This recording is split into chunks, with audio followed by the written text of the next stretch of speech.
ನಾನು ಅವರನ್ನ 15 ವರ್ಷಗಳಿಂದ ನೋಡ್ತಾ ಇದ್ದೇನೆ. ಅವರು ಹೊಗಳೋದು ಎಷ್ಟೊತ್ತು, ಬೈಯೋದು ಎಷ್ಟೊತ್ತು, ಇದರಲ್ಲಿ ತಲೆ ಕೆಡಿಸಿಕೊಳ್ಬೇಕಾದ ಅಗತ್ಯವಿಲ್ಲ.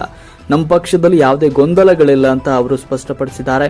ಅವರಿಗೆ ವೈಯಕ್ತಿಕ ಸಮಸ್ಯೆಗಳಿರಬಹುದು, ಆದರೆ ಅದು ಪಕ್ಷದ ಸಮಸ್ಯೆ ಅಲ್ಲ. ಅವರ ಅಸಮಾಧಾನ ವೈಯಕ್ತಿಕವಾಗಿರಬಹುದು, ಪರ್ಸನಲ್ ಅಜೆಂಡಾ ಇರಬಹುದು ಅಂತ ಹೇಳಿದ್ರು. ನಮ್ಮ ಪಕ್ಷದಲ್ಲಿ ಗುಂಪುಗಾರಿಕೆ ಇಲ್ಲ, ಗೊಂದಲಗಳಿಲ್ಲ ಅಂತ ಕುಮಾರಸ್ವಾಮಿ ಅವರು ಪುನರುಚ್ಚರಿಸಿದರು. ನಮ್ಮ ಪಕ್ಷದಲ್ಲಿ ಏನಿದೆ, ಏನಾಗಿದೆ ನೋಡಿ, ಅವ್ರದ್ದು 15 ವರ್ಷದಿಂದ ನೋಡಿದೀನಿ, ತಲೆ ಹಾಕಿ ಕೆಡಿಸ್ಕೊತೀರಿ. ಅವ್ರು ಹೊಗಳೋದು ಎಷ್ಟೊತ್ತು ಮತ್ತೆ ಬೈಯೋದು ಎಷ್ಟೊತ್ತು. ನಮ್ಮ ಪಕ್ಷದಲ್ಲಿ ಯಾವುದೇ ರೀತಿ ಗೊಂದಲಗಳಿಲ್ಲ. ಅವ್ರಿಗೆ ವೈಯಕ್ತಿಕವಾದ ಏನೋ ಸಮಸ್ಯೆಗಳಿರ್ಬೋದು, ಪಕ್ಷದ ಸಮಸ್ಯೆ ಅಲ್ಲ ಅದು.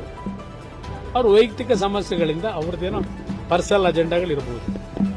ಆದರೆ ನಮ್ಮ ಪಕ್ಷದಲ್ಲಿ ಯಾವುದೇ ಗೊಂದಲ ಇಲ್ಲ, ಯಾವುದೇ ಗುಂಪುಗಾರಿಕೆ ಇಲ್ಲ. ಬೇರೆ ಪಕ್ಷದ ಅವ್ರ ಪಕ್ಷಕ್ಕೆ ಸೇರಿರ್ತಕ್ಕಂಥ ಅದಕ್ಕೆ ನಾನು ಉತ್ತರ ಕೊಡ ತಪ್ಪ. ಅವ್ರ ಹೈಕಮಾಂಡ್ ಇದೆ, ಅವರದೆಲ್ಲ ಸರಿಪಡಿಸ್ಕೊತಾರೆ. ಅದು ನಮಗೆ ಸಂಬಂಧ ಇಲ್ಲ. ಕಾಂಗ್ರೆಸ್ನವ್ರು ಅವ್ರ ತೀರ್ಮಾನ ಮಾಡ್ಕೋಬೇಕು, ಅದು ನನಗೇನು ಸಂಬಂಧ. ನಾನು ನೋಡಿ, ಬಜೆಟ್ ಅಲ್ಲಿ ಬರದೇ ಇರಬಹುದು. ಹಾಸನದ ಏರ್ಪೋರ್ಟ್ ವಿಷಯದಲ್ಲಿ ಈಗಾಗಲೇ ನಾನು ಸಿವಿಲ್ ಏವಿಯೇಷನ್ ಮಿನಿಸ್ಟರ್ ಹತ್ರ ಚರ್ಚೆ ಮಾಡಿ ಅಲ್ಲಿಂದಲೇ ಏನಾದರೂ ಹೆಚ್ಚಿನ ರೀತಿಯಲ್ಲಿ ನೆರವನ್ನು ಪಡಿಬೇಕು ಅನ್ನೋದಕ್ಕೆ ಪ್ರಯತ್ನ ಪಡ್ತಾ ಇದ್ದೇನೆ. ಅದಕ್ಕೆ ರಾಜ್ಯ ಸರ್ಕಾರ ಸ್ಪಂದಿಸಬೇಕು.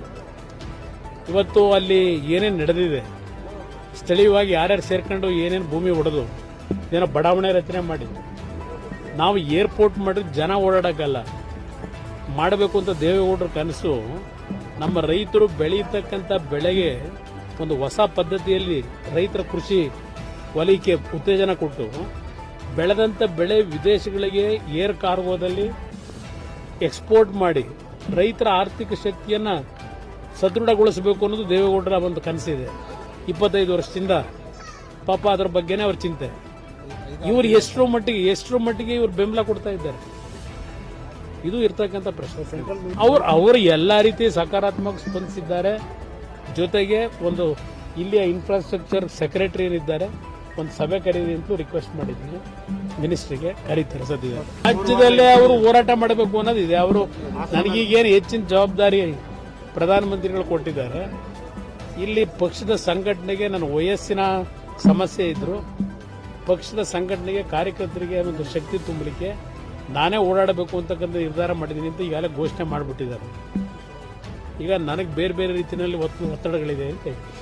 ಆದರೆ ನಾನು ಈಗಲೂ ನಮ್ಮ ರಾಷ್ಟ್ರೀಯ ಅಧ್ಯಕ್ಷರಿಗೆ ಮನವಿ ಮಾಡೋದು, ನಮಗೆ ನಮ್ಮ ಮುಂದೆ ಇರಬೇಕಿನ್ನು ಈ ರಾಜ್ಯಕ್ಕೆ ಅವರ ಒಂದು ಕನಸುಗಳೇನಿತ್ತು ಅದನ್ನು ನನಸು ಮಾಡತಕ್ಕಂಥ ಒಂದು